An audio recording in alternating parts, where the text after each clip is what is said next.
कशी चिंकू शेटची व्लॉगिंग, त्याला म्हणलं लागा तू तरी नीट दिसू दे त्यात. 2-3 दिवस झालं पोत उचलाचा कार्यक्रम चालू आहे. बाजरी काढण्यापासून ते करूपर्यंत सारखं पावसाचं वातावरण व्हायचं. पण जेव्हापासून बाजरी केली तेव्हापासून चांगलं कडक विषय हडवून पडते. त्यामुळे सध्या घराच्या बाहेर आलं की बाजरी दिसती वाळू घातलेली. आणि बाजरी राखण्याची ड्युटी आज आजीकडे नव्हती बरं का, कारण आजी आणि मी निघालेलो बुर्रे एका ठिकाणी. हे का त्या ठिकाणी जाण्यासाठी अशा रोडनं जावं लागते. फक्त 2 चाकीसाठी रोड दिसतोय. काय नाही आलतोय का पाहुण्याच्या घरी, त्यांची एक पेरूची बाग. पाहुणे म्हणलं न्या बिंदास पेरू बघतोय पण हिरव्यात हिरवं काय दिसनाच. मग तीक्ष्ण नजरेनं बघायला सुरुवात केली. पण सावली काय जबरदस्त राव. दुपारचं काय भारी वाटलं इथं. हे काय बरंच पेरू आणलं तर पान पण आलं वाटतं त्याच्यावर. त्यानंतर वाळू घातलेली बाजरी भरून घ्यायची होती. आणि त्याच टायमिंगला नेमकी चिंकू शेट बाया शेटची एंट्री होती. बाया तर जादूलाच घेऊन आला वाटतं. 2-3 दिवस झालं पोत उचलाचा कार्यक्रम चालू आहे. कशी चिंकू शेटची व्लॉगिंग, त्याला म्हणलं लागा तू तरी नीट दिसू दे त्यात. हे घे बायाचं बिस्किट पुढे घे.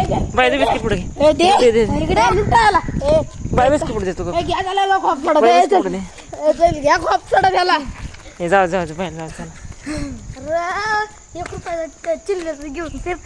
बर, व्हिडिओ आवडला असेल तर लाईक करून जावा.